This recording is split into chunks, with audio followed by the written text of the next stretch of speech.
Villa conspiracy. We are not surprised and we are not bothered. Tinubu said. That is this is in response to what El-Rufai said, that there's a cabal, there are a group of persons that are in Aso Villa that are working against Tinubu, which Lai Mohammed had actually come out to debunk that as far as Aso Rock is concerned, there is nobody they know of that is working against Tinubu. And the issue is that the president is bent on ensuring free, fair, and credible elections for Nigerians.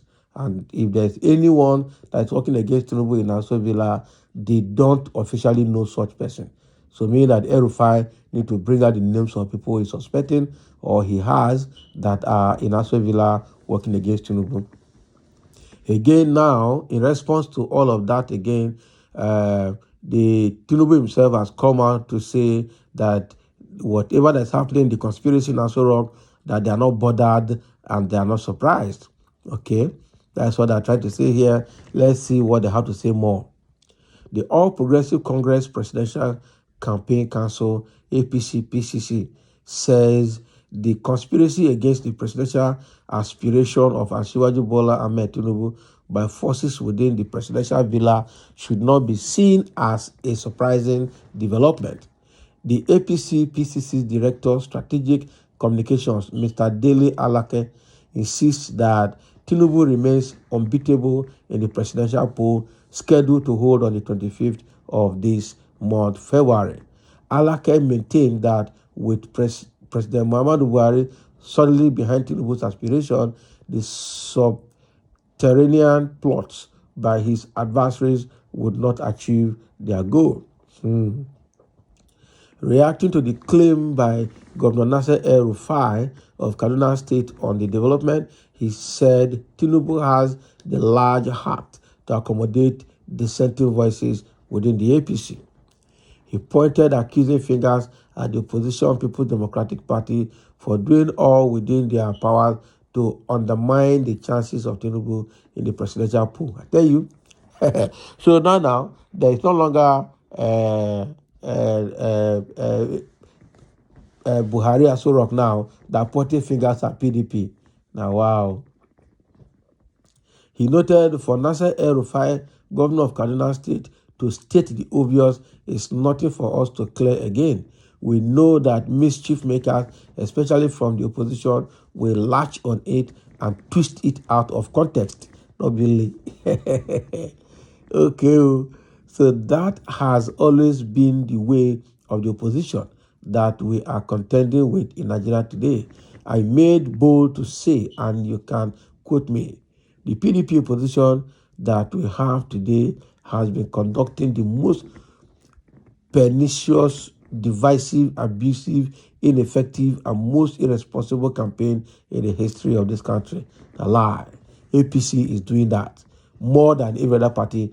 In fact, APC is playing a very violent politics in Nigeria today. They have no issues, no track record, no nothing, no record of performance to put before the Nigerian voters. What then do? They resort to personal abuses, issue fabricated and fake stories to denigrate our presidential candidate. That is also because they have no track record of performance to push out to the public. That is also because they know that our principal is the candidate to beat.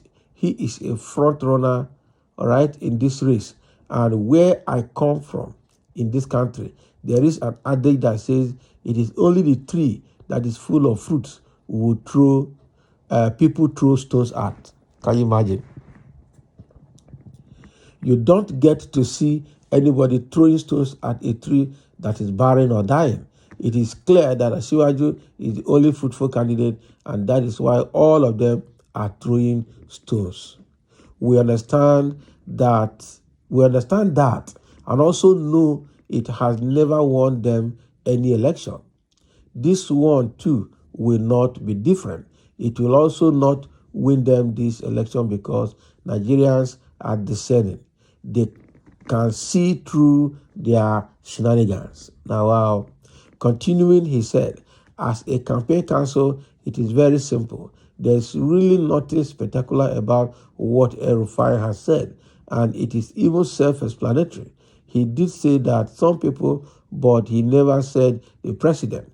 In any organization, including your own individual media houses, you have editorial policies, and there are elements within your organization that won't agree with those policies, yet they still work there. Yes. So it is therefore not a spectacular thing. It is merely a natural phenomenon.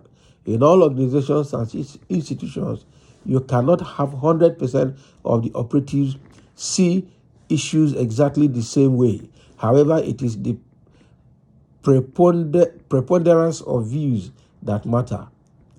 Now, in terms of the presidency, who is the power base? Of course, it is the commander-in-chief. He holds all the aces. We do not expect that he should actually see all his staff eye to eye, but they are still there. Again, you also need perspectives from various angles. That is why we even say, even our own principal, Ahmed Bola Tinubu, one of his strengths is to accommodate dissenting views within his own milieu. I have a personal experience of this and I continue to have it. We argue a great deal when we sit down to strategize and plan policies. Asiwaju is one leader from my experience who has a very large heart, whose horizon is so wide, who is so accommodating of opposing views with a view to germane policies are made. All right? Which germane policies are made? Wow. An example of that is what we have in Lagos State. What is in Lagos State? Eh? When they just talk, they must put Lagos State in it. When they just talk, they must put Lagos State in it. Eh? So the thing here is that Dele Alake is speaking on behalf of the APC, PCC, and on behalf of Tinubu to say that irrespective of what is happening at Aso Rock, irrespective of the conspiracy by the cabal, they are not worried, they are not bothered, and they are also not surprised because it must always happen. Okay, there's no way President's eye will be on everybody, and there's no way everybody in the system will accept the policy, but they will still be working with the system, for the system, and in the system. Okay, so that is what is happening. But the other side is that Tinubu has a large heart to accommodate everything, and that is why they are not bothered. And that is pointing accusing finger on PDP, PDP the cause, and PDP will twist it to any length in all directions to take advantage of it against the APC. So rather than, pointing finger on the cabal at the presidential villa, right now they're pointing finger at PDP, the opposition party. Politics of blame. Politics of blame. So let's see a few comments that people have here to share. Let's hear what people have to say about what Dele Alake is saying on behalf of APC. Somebody says, it is only the tree that bears much fruit that people throw stones at, not the barren one. It's a parable that it's not a new parable now. Okay, especially for young minds, new, but that is normal. Okay. A fruitless tree occupying important space of a farmland is also cut down or pruned down to inconsequential size. It is still APC versus APC, which means cannibalism and self-destruction. APC and PDP cannot destroy Nigeria without receiving back destruction by the law of karma. This is just the beginning. Yes, now many they chop themselves. Exactly. This is the case of dog eating dog. Who told you President Buhari is suddenly behind Tinubu? When I go see Shege soon from the north. It's true now. They are not. President Buhari is just looking at them, and you think we don't? We didn't. We do not know that. Fool me once, shame on you, but twice. Okay, shame on me. We know more than you know. If you cannot, or if you know what I mean. Can you imagine? Rubbish press release. APC did worst in 2015. Okay. This is very good from one and only incoming Minister of Information himself. Tinubu is their headache, and they will see the hand of God in his life soon. Can you imagine? So Dele Alake is the incoming Minister of Information. Can you imagine? So they're already warming him up. Okay, there is no need to absolve Buhari of conspiracy against the emergence of Jagaban. He is actually the arrowhead against the vessel that God used for his presidency. If, however, it is in the destiny of Tinubu to become president, nobody born of human can stop him. They conspire and employ the machinery law or the Machiavelli law of ingratitude of dealing with the fingers that fed them. WLA. So that is why they are saying it is their turn. Okay? Tinubu, if they say Buhari does not support Tinubu, it's normal. After all, when Buhari took over office in 2015, he sidelined Tinubu completely.